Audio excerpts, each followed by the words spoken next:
Mayıs, 1 Mayıs, işçinin, emekçinin bayramı. 1 Mayıs, 1 Mayıs, işçinin, emekçinin bayramı.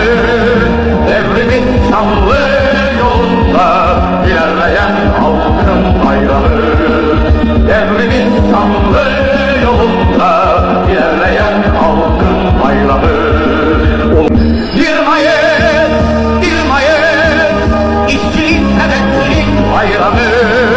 1 Mayıs, 1 Mayıs, işçinin, emekçinin bayramı. Devrimin şanlı yolunda ilerleyen halkın bayramı. Devrimin